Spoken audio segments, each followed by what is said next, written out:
కేంద్ర కేబినెట్ కీలక నిర్ణయం తీసుకుంది. జమిలీ ఎన్నికలకు పచ్చ జెండా ఊపింది. వన్ నేషన్ వన్ ఎలక్షన్ పై మాజీ రాష్ట్రపతి రామ్నాథ్ కోవింద్ ఇచ్చిన రిపోర్ట్ కు కేబినెట్ ఆమోదం తెలిపింది. అలాగే ఈ వింటర్ సెషన్ లోని బిల్లు కూడా ప్రవేశపెట్టనుంది.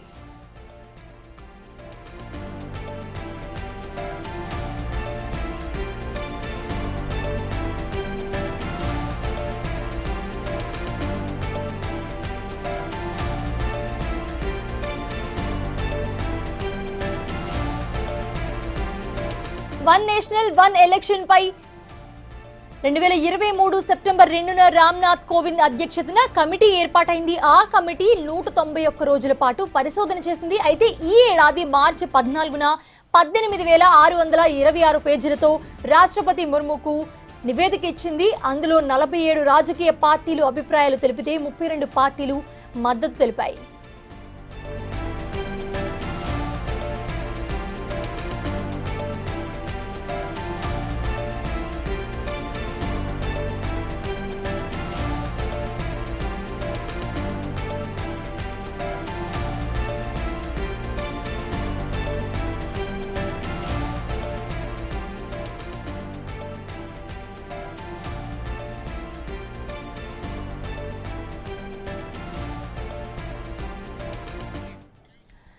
కేంద్ర కేబినెట్ కీలక నిర్ణయం తీసుకుంది. జమిలీ ఎన్నికలకు పచ్చ జెండా ఊపింది.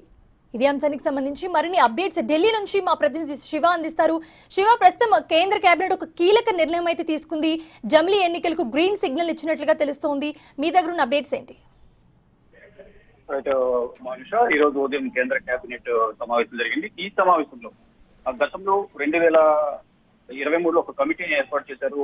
మాజీ రాష్ట్రపతి రామ్నాథ్ కోవింద్ ఆధ్వర్యంలో వన్ నేషన్ వన్ ఎలక్షన్ కమిటీని ఏర్పాటు చేశారు. ఈ కమిటీ అందరి అభిప్రాయాలు తీసుకున్న తర్వాత 2024 మార్చి 14న కేంద్ర ప్రభుత్వానికి వన్ నేషన్ వన్ ఎలక్షన్ కమిటీకి సంబంధించిన నివేదికను సమర్పించింది. దానిపై ఈ రోజు ఏదైతే గతంలో కేంద్ర ప్రభుత్వానికి రామ్నాథ్ కోవింద్ ఆధ్వర్యంలోని కమిటీ నివేదికను సమర్పించిందో దానికి కేంద్ర కేబినెట్ ఈ రోజు ఆమోదం తెలిపింది. అంటే ఈ వన్ నేషన్ ఎలక్షన్ కమిటీ ఇచ్చిన నివేదికను స్వీకరించామంటే యాక్సెప్ట్ చేశామంటూ కేంద్ర కేబినెట్ లో ఈ రోజు నిర్ణయం తీసుకున్నారు. దానికి సంబంధించి యాక్సెప్ట్ చేశామంటూ కూడా తెలియజేశారు. కానీ దానికి సంబంధించి అధికారికంగా ఇంకా నిర్ణయాలు వెల్లడించాల్సి ఉంటుంది. ఒకవేళ ఇప్పుడు కేంద్ర కేబినెట్ లో ఆమోదం తెలిపినప్పటికీ కూడా చట్టసభలో దానికి సంబంధించి ఆమోదం తెలపాల్సి ఉంటుంది.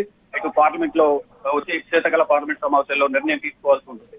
దానికి అన్ని పార్టీలు ఆమోదం తెలపాలి. ఇటు లోక్సభలోను రాజ్యసభలోను ఆ బిల్లు ప్రవేశపెట్టిన తర్వాత ఆమోదం పొందాలి. ఆమోదం పొందిన తర్వాత దానిలో ఉన్న క్లాజెస్ ఏమైనా మార్పులు చేర్పులు చేయాలా అనే దానిపై కూడా నిర్ణయం తీసుకోవాల్సి ఉంటుంది. మొత్తంగా చూసుకుంటే వివిధ పార్టీలకు సంబంధించిన నేతలతో పాటు ఇటు లా కమిషన్ సంబంధించి ఇటు మాజీ రాష్ట్రపతి రామ్నాథ్ కోవింద్ ఆధ్వర్యంలో ఒక కమిటీని ఏర్పాటు చేశారు. ఆ కమిటీలో ఇప్పటి వరకు తీసుకున్న నిర్ణయాల ప్రకారం కూడా దాంట్లో కొన్ని క్లాజెస్ కానీ దాంట్లో కొన్ని మార్పులు చేర్పులు చేసి నివేదికను కేంద్ర ప్రభుత్వానికి సమర్పించారు. ఆ కేంద్ర ప్రభుత్వంకి సంబంధించి గతంలో ఏదైతే మార్చి 14న 2024లో సమర్పించారో దానికి సంబంధించి ఈ రోజు కేబినెట్ లో నిర్ణయాలు తీసుకున్నారు. దానికి వారు సమర్పించిన నివేదికను మేము స్వీకరించాము, యాక్సెప్ట్ చేశామని మాత్రమే తెలిపింది. కానీ మొత్తంగా జమిలీ ఎన్నికలకు సంబంధించి నిర్ణయం తీసుకున్నాము, త్వరలోనే ఎన్నికలు ప్రకటిస్తాం, నిర్ణయాలు తీసుకున్నాము, దీనిపై త్వరలో ప్రకటన చేస్తామనేది ఏం చెప్పలేదు. కానీ జస్ట్ యాక్సెప్ట్ చేశాము.